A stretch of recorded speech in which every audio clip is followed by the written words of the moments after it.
What is up? It's been a while since I've done anything on this unit. So this is the Frankenstein heat pump. Oh, of course. Every time I do something on that, this loud ass Goodman starts. This is one of the original units of the house. So you gotta listen to that now. So this unit here it's just a tall, ductless, basically, cabinet with the fans that I just used to put my scroll inside. Because I just needed the space in my trailer to go through right here. That one there is supposed to replace that, but I never got around to it for the season, and so I'll wait till the next season for that. But so you've seen some of this has my homemade control board in there that I programmed. Had to go a couple tweaks when I first started this year, and then I don't know, it's just been months, all summer. This thing's just ran all summer. Didn't have any issues with it. So I even put the screws in because I like sometimes just looking at it, just a curiosity to see what it's doing. Like right now, come home, it's just running on low speed. So the compressor's running at 40 hertz. It's just a regular 3-phase compressor, and it's running at 40 hertz. Think about maybe adjusting that if I can. It might be able to go down a little slower. It usually has pretty cool suction line, I notice, when it's on low speed. But I want to check out this. For those who haven't seen it, this is a control board that I made. Actually, this one I designed it and then had it made for me. But I drew out the schematic and everything, and component placement and everything. So you got your 24 volts over here, optical isolators, digital values going to a microprocessor surface mount right there. I added a couple of chokes and things. Initially I had some interference and I figured it out. It's got your thermistors right here, which read liquid, defrost. They always read the same for the summer anyway, because it's just those lines are at the same temperature at this point. And then outside air, 100 degrees. It's pretty accurate. Seen that sucker get pretty close to 120. So this controller just works. Y1 basically just runs the EFD at 40 hertz. Y2 steps up to 60. So we've had like a really expensive electric bill this summer, and I've been running the same compressor setup in my Lennox, so I switched it into this. But everything's the same, and it's not this, but electric bill went up quite a bit this year. And looking at people on the internet, talking to friends and family, APS is like changed their rates. They got a rate increase, and like people are saying like their rates have gone up $100-200 for some of the larger houses like mine. Somebody said theirs hit $1,000 for 2 units. Combined my APS and solar, I busted over $700 for like August, which is ridiculous. We did have several birthday parties and stuff to where we had like 30-40 people at our house, and the air just ran all day a couple times. That probably contributed a little bit, but it still shouldn't have been that high. But it is that high because the utility company is a bunch of bastards. And so I got these. They're working. I mean, peak 4,000. So I mean, it's late in the day. Let's see what this thing's still making. This is the back and the side. Yeah, I probably went right past it. Come on. So 2,600 watts right now. This one's going to be shit because it's, the front, which is in the shade now. That's total. That's not total. Let's get to the total. I noticed this one's like 1,300. So I'm making 26, so 4,000 watts right now at, after 4 p.m. Not too bad. 4,000 watts going into the grid. I have my off grid inside that runs my heat pump to heat my water. Also runs this now to cool me whenever I'm in my garage. And a couple high wall and a little duct that I got in there. So I don't even use all the electricity that my off grid in the backyard makes. I almost want to change this thing to a little plug for the disconnect. Like what I had for that when I used to plug it in over here, and this that way I could switch it over, plug it in here. This is inverter power, from my solar and batteries, lithium ion. I'd like to be able to maybe just plug this into that sometimes. I don't even use all the power that my solar generates, my off grid. Could be putting some of it to this. Maybe do a transfer switch. I don't know. It's overcomplicating it, but Just rambling on because utility company's a bunch of bastards. This unit here just kind of threw it together this spring or summer rather than starting, I think. But yeah, it's been cool. It's been nice. This back of my trailer through here having an extra, you know, you can see the old unit used to come out to here, so it makes a lot more room to get that through.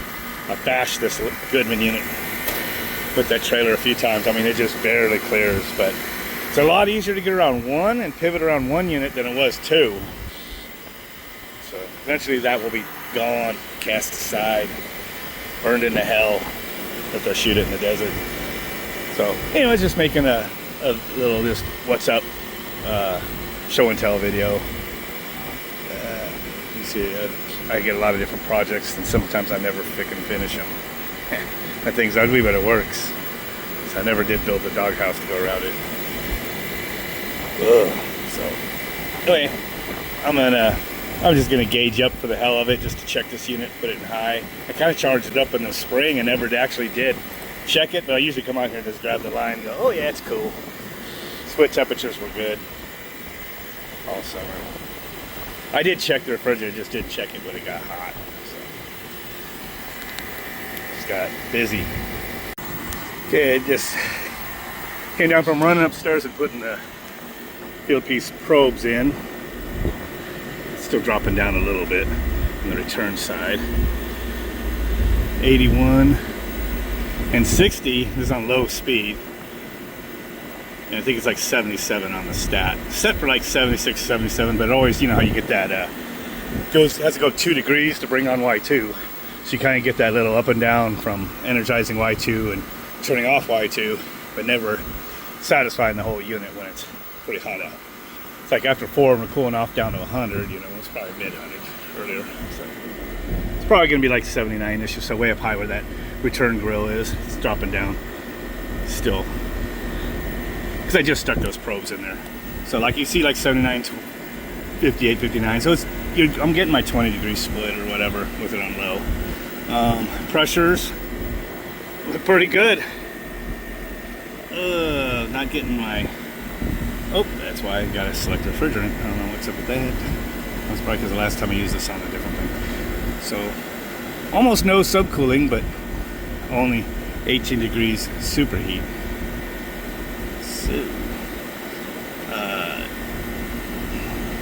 If you didn't know this was on low speed, I mean, this looks pretty normal other than suction's just a pinch high.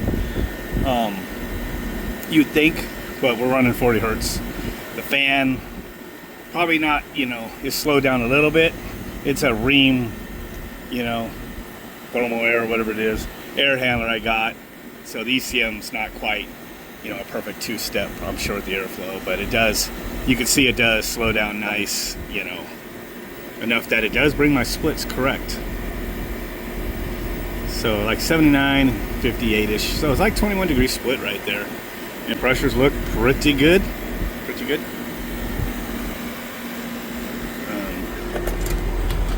This thing, you know, getting a lot of reactive, you know, current because this is going, you know, just going through a couple diodes to charge the three-phase VFD with single phase. So I got 13 amps, 242 volts right now, 1.9 kilowatts overrider. I need to start zeroing this out so I can get my for every month double check those bastards. All right, so I need to switch my phone over to my Ecobee thermostat app. And, oh, actually, I could do that on here. Well, this app doesn't like to rotate, I guess. So upstairs 76. It's actually holding 76, pretty much right where it's set. So I'm gonna turn it down a couple degrees to lock it. Gotta hurry up and do this fast. Dang it! I want to see the pressures change. Whoop! Just heard the frequency change. The suction, you can see, is dropping a little bit. It should be on 60 hertz.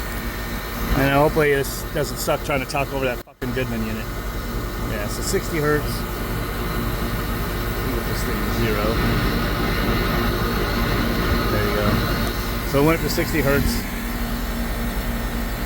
Fan's pretty much at max speed that I have it programmed. 101 outside. 105. Liquid line, not too bad, 106. Now, my programming, my little equation I use to convert the analog to digital value to a temperature, it's not perfect throughout the whole range, so it does get off a degree maybe or so as it get up or below where I calibrated it and kind of created it, but it's close enough. And it just has to work to ramp the fan and things like that. So when it does do that, so now got 126. So the coil temperature is probably dropping just a pinch. That just went up a little bit for the liquid. See, the temperature is still 77, 57 pretty much. So the airflow shot up, so we're right at 20. It was almost just a little over 20 degree split. So I kind of dialed in this charge real quick and basic in the spring. It seemed like I had my split temperature, so I never really came out here when it got hot and dialed it in. So I might actually be able to shoot in just a tad bit of refrigerant on this sucker. We'll let it run a few more minutes. Superheat way down here is 22, so I might actually get just a bit better split on high speed. Kind of tweak a little bit in there. So with me going in and out of the house, of course, fucking downstairs unit's gonna stay on the whole time I'm probably doing this, so forgive the noise. So I kind of just added some juice, got it up. It's been bouncing between 8 and 9 degrees subcooling. I'm just gonna leave it there. Superheat did come down a little bit. Got the temperature of the liquor line was almost to 109. Now it's down to about 108 again. And it's pretty much what I get on there. So it reads within a degree. I clamp and my probe in there. So that's cool. I always can just kind of read it right there.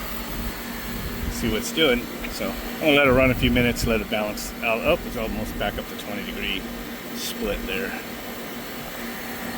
It's definitely coming down quick because I cranked it up. So now that I've done that, I kind of dropped it back down to first stage only. Kind of experimenting with slowing the compressor down a little bit. So it seemed like it has a pretty good split with the lower speed. Dropped a little bit. Trying to save a little bit of power, except for the only thing is you can't turn these variable frequency drives down too much for a regular scroll. Won't have good oil return. This is about the time I got distracted by my daughter, so I didn't record any clips after this, and I just buttoned it back up. So with that, don't forget to like, share, subscribe, and comment. I'll catch you guys later.